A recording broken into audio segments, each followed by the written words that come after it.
Shri Saneesh Kumar Joseph. Sir, കാലാവസ്ഥയിലുണ്ടായ വലിയ വ്യതിയാനവും കൂലിച്ചെലവും കാർഷിക മേഖലയിലെ വലിയ പ്രതിസന്ധിയിലാക്കിയിരിക്കുകയാണ്.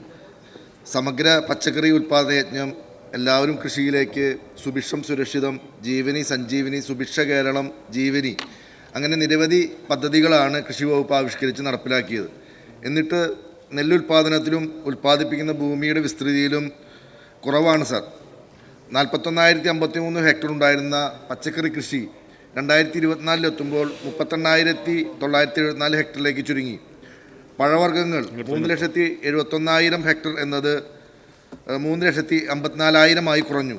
ഇതുകൂടാതെ തോട്ടവിളകളും കുറയുന്നുണ്ട്. ദീർഘവീക്ഷണമോ കൃത്യമായ ആസൂത്രണമോ പ്രവർത്തന പരിപാടികളോ ഇല്ലാത്തതല്ലേ ഈ പദ്ധതികൾ ഫലപ്രാപ്തിയിലെത്താത്തതിന് കാരണം? ഇത് പരിശോധിച്ചിട്ടുണ്ടോ? കടക്കണിയിലായ കർഷകരുടെ കാർഷിക കടം എഴുതിത്തള്ളാൻ നടപടി സ്വീകരിക്കുമോ?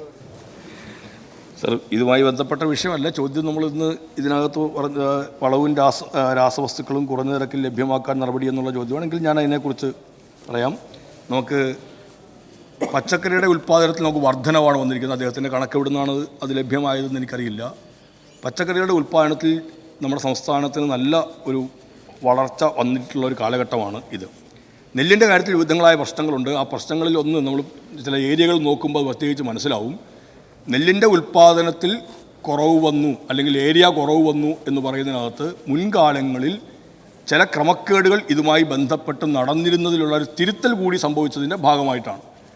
നമുക്ക് കേരളത്തിന് പുറത്തുനിന്ന് നെല്ല് കൊണ്ടുവന്ന് ഇവിടുത്തെ നെല്ലാണ് എന്ന് സ്ഥാപിക്കുന്ന ഒരു രീതി കാലങ്ങളായി തുടർന്നുകൊണ്ടിരുന്ന ഒരു കാര്യമായിരുന്നു. അത് അവസാനിപ്പിക്കുന്നതിനുള്ള ശക്തമായ നടപടികൾ പോലീസ് സംവിധാനത്തെ ഉൾപ്പെടെ ഉപയോഗിച്ചുകൊണ്ട് നമ്മൾ സ്വീകരിക്കുകയുണ്ടായി. അതിൻ്റെ ഭാഗമായി ചിലയിടങ്ങളിലൊക്കെ ഇതിൻ്റെ കുറവ് വരുന്നൊരു സാഹചര്യവും സംജാതമായിട്ടുണ്ട്. നമുക്ക് നമ്മുടെ ഒരു സംഭരണത്തെ, നെല്ലിൻ്റെ സംഭരണത്തെ അട്ടിമറിക്കാൻ ഉപകരിക്കുന്ന തരത്തിലാണ് ഇത്തരമൊരു രീതികളെല്ലാം തുടർന്നു വന്നിരുന്നത്.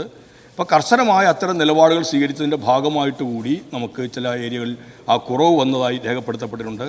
കേരളത്തിലെ തന്നെ പ്രമുഖരായ മാധ്യമപ്രവർത്തകർ ഉൾപ്പെടെ ഇക്കാര്യങ്ങൾ ഇത്തരം കേരളത്തിന് പുറത്തു നിന്ന് നെല്ല് കൊണ്ടിടുന്നതിനെക്കുറിച്ച് എന്നോട് നേരിട്ടും സൂചിപ്പിച്ചിരുന്നതാണ്. അതിൻ്റെയൊക്കെ ഫലമായിട്ടാണ് നമ്മളൊരു കർശനമായ നിലപാടുകളിലേക്കെല്ലാം എത്തിയത്. ചിലരെല്ലാം ഈ ഒരു കുറവ് വന്നപ്പോഴേക്കും അതിനെ ആഘോഷമാക്കി കാണിക്കുന്നവരുണ്ട്. നമുക്കൊരു കാര്യം പറയാൻ പറ്റും.